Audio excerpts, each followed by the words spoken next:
सारण गुरु के digital class में एक बार फिर आप सबका स्वागत है। मैं ओम प्रकाश गिरी आपके साथ क्लास 12th बायोलॉजी की बात कर रहा हूं, जहां पर पिछले वीडियो में हम लोगों ने आनुवंशिक कूट की बात की। कूट यानी कि कोड।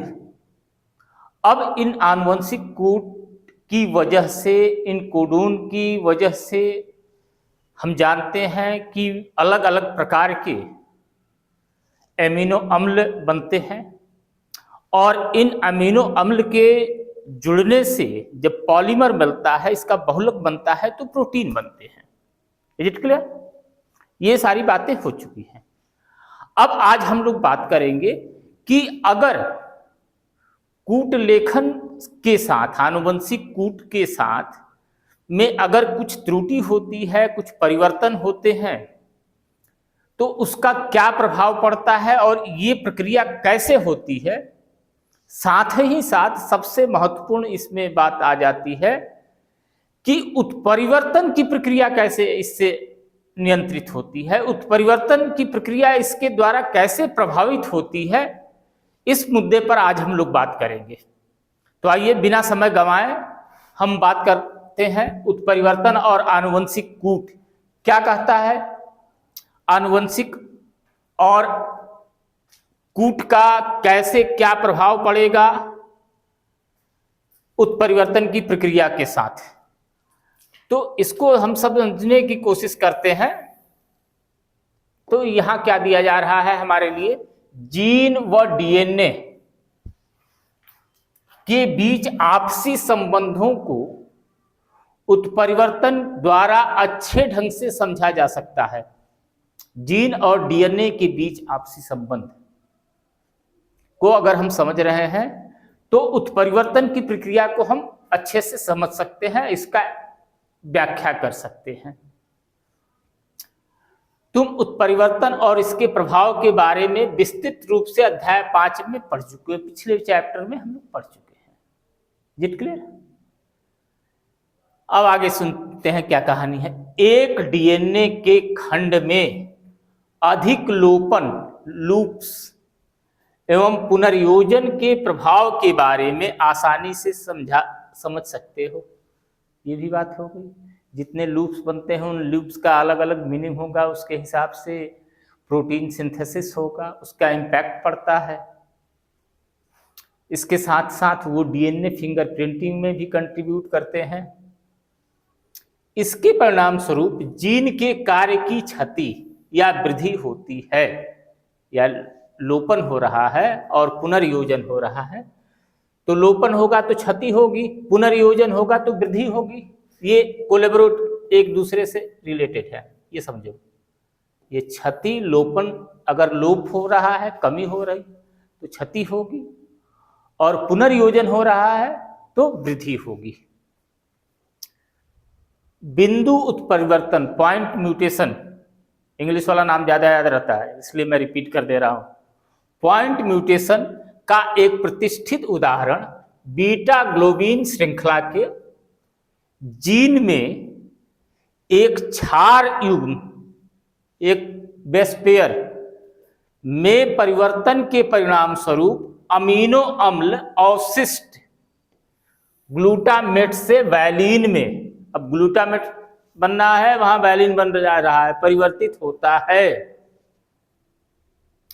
ये दोनों एमिनो एसिड्स हैं।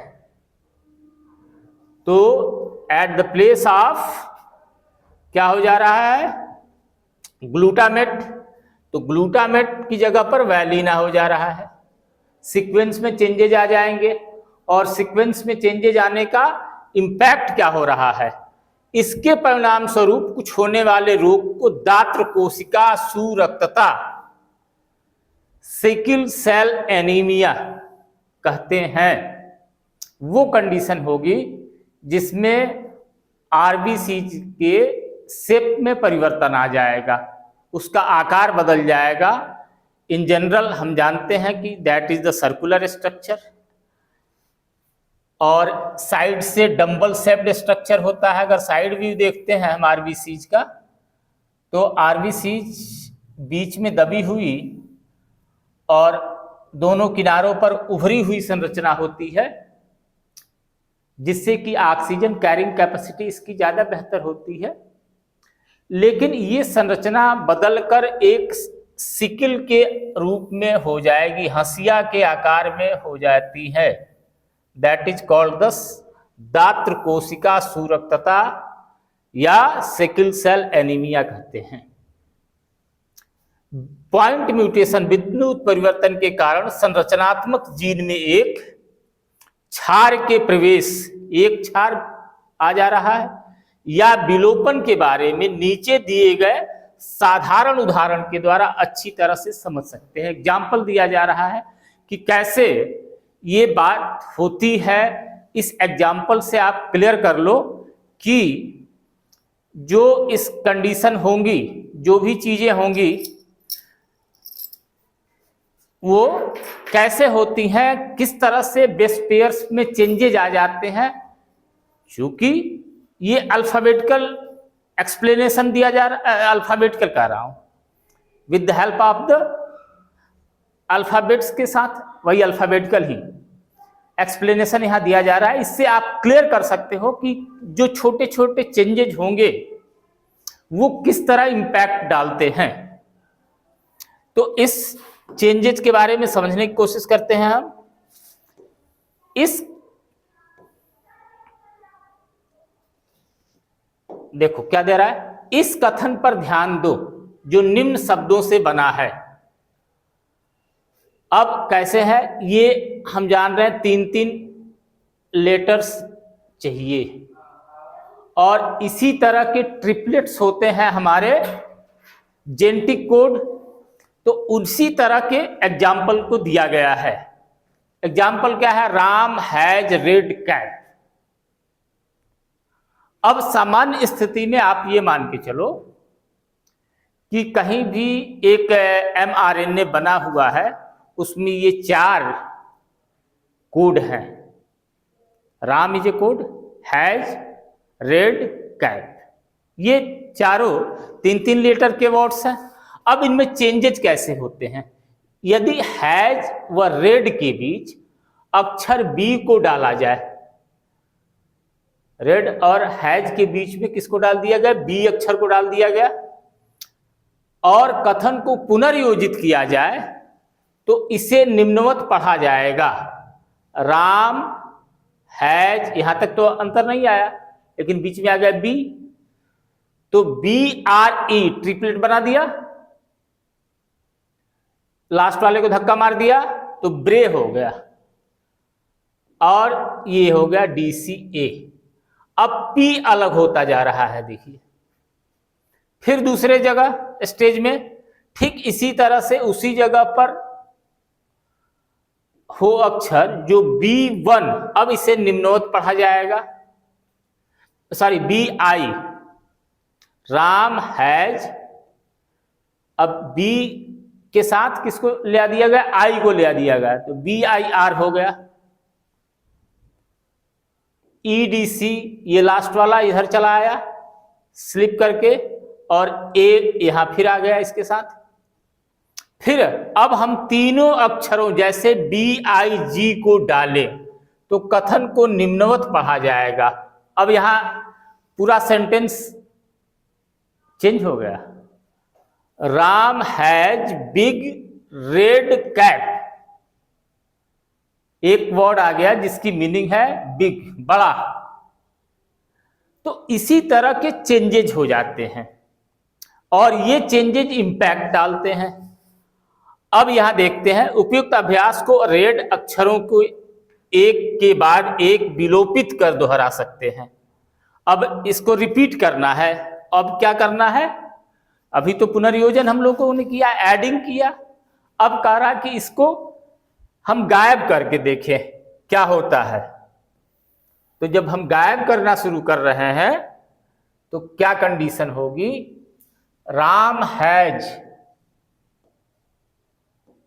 EDC, फिर गायब हो गया, आर हटा दिए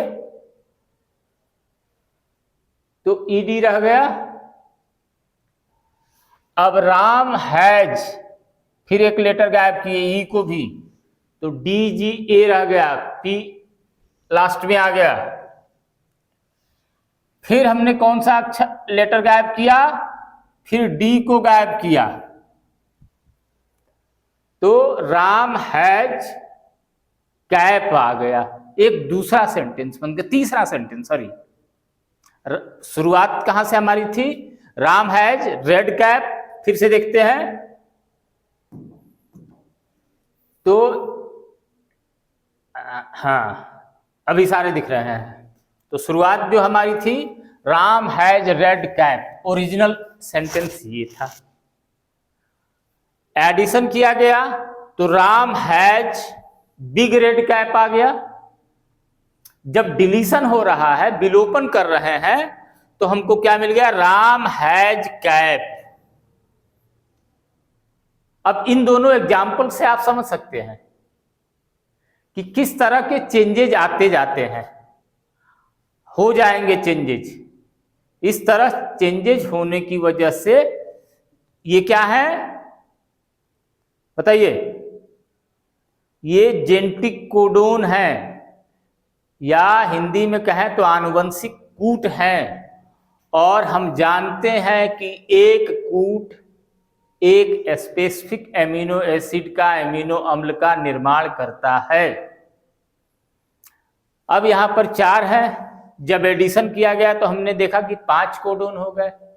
जब डिलीशन कर रहे हैं, डिलीट कर रहे हैं, तो हम देख रहे हैं कि सिर्फ 3 हो गए। अब जो फंडामेंटली, अब हम इस बात को यहीं क्लियर कर लें कि फंडामेंटली जो प्रोडक्ट हमको चाहिए था ओरिजिनल, कौन है ओरिजिनल, ये है, क्या इससे मिलेगा, तो आंसर हमारा होगा नहीं। क्या इससे बनेगा, तो हमारा आंसर होगा नहीं। दोनों में प्रोडक्ट्स चेंज हो जाएंगे। यही वजह होती है उत्परिवर्तन की, और बहुत सारी आनुवंशिक बीमारियों के लिए भी। इसी को एक्सप्लेन किया जा रहा है। उपयुक्त अभ्यास से निष्कर्ष बहुत स्पष्ट है। 1 या 2 क्षारों के निवेशन या विलोपन, निवेशन इन्वेस्टमेंट, एंट्री, विलोपन that is the deletion, removal, हटा देना, ठीक है। निवेशन एंट्री कराना, ऐड करना, और विलोपन हटा देना, डिलीट कर देना होगा। बात को क्लियर करते जाओ। से निवेशन या विलोपन बिंदु के पढ़ने का प्राधार, रीडिंग जो फ्रेम होगी में परिवर्तन होता है, क्योंकि ट्रिपलेट का पैटर्न है, ट्रिपलेट ही रहेंगे कोडोन। यद्यपि ऐसे परिवर्तन का उल्लेख वाचन प्राधार, निवेशन या विलोपन के रूप में किया जाता है। 3 या 3 क्षारों के गुणित निवेशन अथवा विलोपन से एक अथवा अनेक कोड तदनुसार एक अथवा अनेक एमिनो अम्ल के वाचन प्राधार इस बिंदु के आगे अपरिवर्तित रहते हैं। आगे अपरिवर्तित रहेंगे उसके। तो ये बात कंफर्म हुई। किसी भी तरह का एडिशन और डिलीशन इसको इंपैक्ट करेगा। एक बात समझ में आ गई, उत्परिवर्तन कैसे होता है। एक दूसरा पॉइंट यहां आ रहा है इसी टॉपिक में, डीएनए सिंथेसिस से, सॉरी, आरएनए फॉर्मेशन से रिलेटेड ये बहुत इंपॉर्टेंट पॉइंट है। क्या है, अंतरण आरएनए अनुकूलन अणु कैसे अनुकूलन करेंगे और क्या प्रक्रिया है। यहां देख के जो डायग्राम बने हैं, इन डायग्राम्स को अगर आप देखें तो आप पहले ये समझो कि ये है क्या। ये जो स्ट्रेट लाइन दिखाई जा रही है, सीधी रेड लाइन आप जो देख पा रहे हो, ये रेड लाइन क्या है, एमआरएनए है। इस एमआरएनए का सिंथेसिस न्यूक्लियस में हुआ डीएनए के द्वारा, ये बना ट्रांसक्रिप्शन के प्रोसेस में, अनुलेखन के क्रम में, तो एमआरएनए बना। ये mRNA केंद्रक से निकल के साइटोप्लाज्म में आता है। इसके साथ ये दो डायग्राम जो आप हम देख पा रहे हैं, ये है संरचना tRNA की। अच्छा, थोड़ा थोड़ा सा और बताते चले। और इस mRNA पे पहले देखिए, mRNA पे हमको दो संरचनाएं दिखाई पड़ रही हैं, दो जगह देख रहे हैं, AUG और UAC, यानी कि इस पर कोडोन लगे होते हैं। इस पर इस दिशा में पूरी लेंथ में नाइट्रोजन बेसेज खुले फॉर्म में होते हैं, जिनको हम कोडोन बोलते हैं। Is it clear? ये कोडोन साइट है। अब इस कोडोन का काम क्या है, इसको हम समझेंगे। इस कोडोन के साथ ये tRNA यहां दिख रहा है, tRNA यहां दिख रहा है। tRNA आकर जुड़ता है। प्रोटीन सिंथेसिस की जब प्रक्रिया की तरफ हम बढ़ेंगे आगे, वही यहां बात होगी। तो mRNA के साथ tRNA आके जुड़ते हैं, ठीक है। और tRNA का एंटी कोडोन साइट देखिए, A के साथ U आया, G के साथ C आया, U के साथ A आया। एंटी कोडोन, इधर कोडोन है और यहां एंटी कोडोन है। तो इसका एंटी कोडोन आके इसके साथ एसोसिएट करेगा, जुड़ेगा, और जुड़ने के बाद क्या करता है कि ये आरएनए, कौन सा आरएनए, tRNA विजिट करता है साइटोप्लाज्म में और उस पर्टिकुलर एमिनो एसिड को पकड़कर ले आता है। यहां देख रहे हैं सेरोटोनिन, यहां टायरोसिन आ जाएगा। अलग अलग प्रकार के एमिनो अम्ल को वो पकड़ कर लाएगा और यहां इस पॉइंट पर उनको फिक्स करता है, सिंथेसाइज करता है। ये शुरू होगा इस एंड से, इनिशिएशन पॉइंट से, और इधर से इधर की ओर ये प्रक्रिया बढ़ेगी।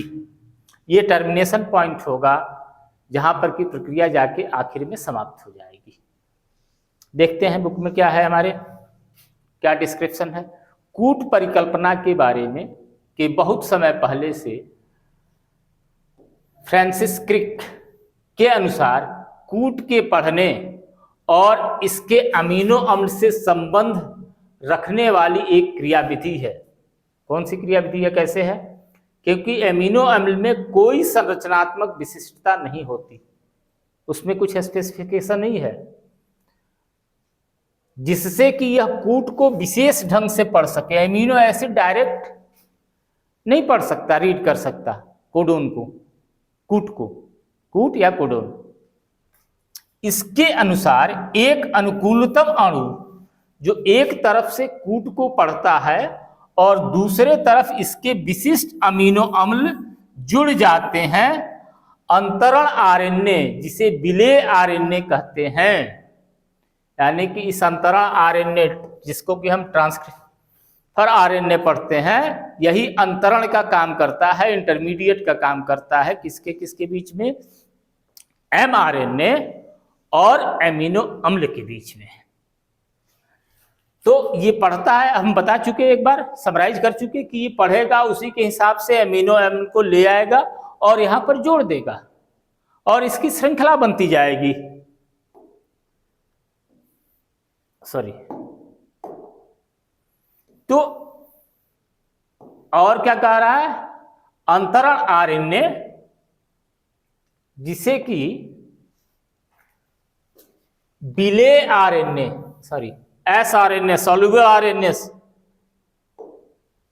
घुल जाता है, कहते हैं कि बारे में जानकारी आनुवंशिक कूट से पहले थी।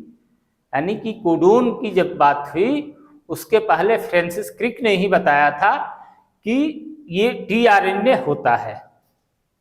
फिर भी अनुकूलक अणु के रूप में इसकी भूमिका के बारे में बाद में जानकारी मिली। इसकी क्या रोल रहा, कैसे काम करता है, इसके बारे में जानकारी बाद में मिल पाई। फिर से एक बार देखें, ये mRNA का स्ट्रैंड है सीधा सा, और इस mRNA के साथ यहाँ ये और ये टीआरएनए दिखाई पड़ रहे हैं। इधर से शुरुआत होगी प्रोसेस और इधर की तरफ एंड होगा। और ये काम करना कौन करता है? ले आके पकड़ के ले आने का काम टीआरएनए करता है, जिसे अनुकूलन या एसआरएनए भी कहते हैं। सॉल्युबल हो जाता है, विलेय हो जाता है। ठीक है, ये याद रखना। अब इस डायग्राम को थोड़ा सा देखते हैं। अब देखो ये एमआरएनए है, सिर्फ डायग्राम देखा जाए अभी। ये एमआरएनए का एक स्ट्रैंड है, लंबा सा एमआरएनए नाम लिखा है। 5th strand to 3rd strand direction हमको दिख रहा है। अब यहां से देखना शुरू करते हैं कि इस एंड से इस एंड की तरफ ये प्रोटीन सिंथेसिस की प्रक्रिया दिखाई गई है। देखो पहले ऊपर ये देखो, glycine, leucine, tyrosine, serotonin, leucine, glycine, serotonin, ये दिखाया गया है। अब यहां से एक एक को हम अलग करते हैं। 1 2 3 4, तो यहां से ले लें 1 2 3 4 5 6 7 8। तो हम लोगों ने 4 लिया था। 5 6 7 8 और 9, 8 9 ये कोडोन है। अब इस कोडोन के साथ क्या होगा कि एंटी कोडोन आके जुड़ेंगे। देखो जैसे एग्जांपल में दिया जा रहा है GCA प्रोसेस, यहां से हमको स्टडी करना है। हम इसको इग्नोर करते हैं। जो हमारे बुक के डायग्राम में जहां से प्रोसेस दिखा रहा है उसको हम देखते हैं। यहां से दिखा रहा है 1 और 2 को दिखा रहा है। GCA, G का काउंटर C, C का काउंटर A का काउंटर T। फिर यही कंडीशन, G का C, U का A, U का A। अब ये दोनों सिंथेसाइज करेंगे। एक GCA के लिए एलेनिन होगा और दूसरा GUU वैलिन के लिए है। अब वैलिन यहां सिंथेसाइज होगा और इस सिंथेसिस की प्रक्रिया में ये जो पूरा ग्रीन स्ट्रक्चर आपको दिख रहा है, इसको मैं बताता चलूं। ये पूरी संरचना जो है वो क्या है? तो वो इस राइबोसोम की संरचना है। इसके साथ राइबोसोमल आरएनए का भी कंट्रीब्यूशन होता है। तो इस तरह से ये श्रृंखला बन जाती है किसकी? पॉलीपेप्टाइड चेन की, यानी कि प्रोटीन की श्रृंखला बनती है। इस डायग्राम को क्लियर कर लिया। अब डिस्क्रिप्शन क्या दे रहा है, इस डिस्क्रिप्शन को देखते हैं।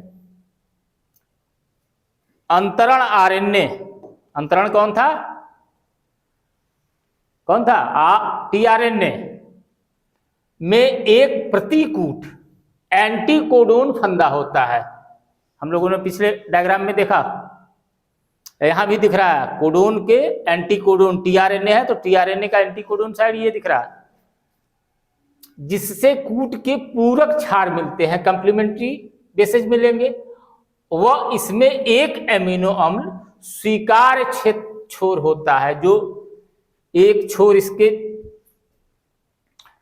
3 और छोर हैं एंटीकोडोन के अलावा टीआरएनए की। तो इसमें एक स्वीकार्य छोर होता है जिससे यह अमीनो अम्ल से जुड़ जाता है। एक हमने मान लिया कि इसका जो संरचना हम लोगों ने देखा था ना, इसे तो इसमें से कोई एक छोर होगा।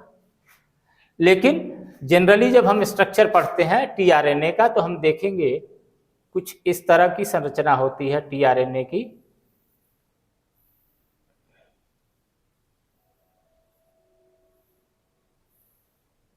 तो ये इसके 4, ये तो एंटीकोडोन साइट होता है। इसके अलावा ये 3 पॉइंट्स बाहें होती हैं, वो एंजाइम्स पकड़ती हैं, राइबोसोमल आरएनए को पकड़ती हैं, प्लस एमिनो एसिड को पकड़ती हैं और पकड़ के वो ले आती हैं जिस अमीनो जो एंड इसका एमिनो अम्ल को पकड़ता है उसको क्या कहते हैं, अमीनो अम्ल स्वीकार छोर। तो ये इसके जस्ट अपोजिट वाला पोर्शन होता है जो एमिनो एसिड को पकड़कर लाता है। आप जानकारी के लिए याद रखना, ये लेफ्ट और राइट वाले एंजाइम को पकड़ते हैं और आरआरएनए को पकड़ते हैं, यानी कि एंटीकोडोन के अपोजिट साइड में वो लोकेट होता है जो एमिनो अम्ल को पकड़कर कहाँ ले आता है, एमआरएनए पर ले आता है। तो ये स्वीकार छोर हो गया जिससे यह अमीनो अम्ल से जुड़ जाता है। प्रत्येक अमीनो अम्ल के लिए विशिष्ट अंतरण आरएनए, स्पेशल टीआरएनए होंगे, वो भी स्पेसिफिक ही होते हैं। प्रारंभन हेतु दूसरा विशिष्ट अंतरण आरएनए होता है। इनिशिएशन, शुरुआत करने के लिए विशिष्ट आरएनए होगा दूसरा, जिसे प्रारंभक अंतरण आरएनए कहते हैं। इनिशिएशन टीआरएनए जो शुरुआत करेगा प्रोसेस को, इनिशिएशन टीआरएनए होगा। इसके साथ ही रोध प्रकूट के लिए कोई अंतरण आरएनए नहीं होता है, यानी टर्मिनेशन के लिए कोई स्पेसिफिक आरएनए नहीं होगा, इनिशिएशन के लिए स्पेसिफिक होगा। ये बातें क्लियर हो रही है। अब प्रारंभन हेतु दूसरा विशिष्ट अंतरण आरएनए होता है, सॉरी हम कह रहे नहीं होता है, होता है, जिसे प्रारंभक अंतरण आरएनए कहते हैं। लेकिन टर्मिनेशन के लिए कोई, रोध प्रकूट के लिए, एंड के लिए कुछ नहीं होता। उपरोक्त चित्र में अंतरण आरएनए की द्वितीयक संरचना दर्शाई गई है।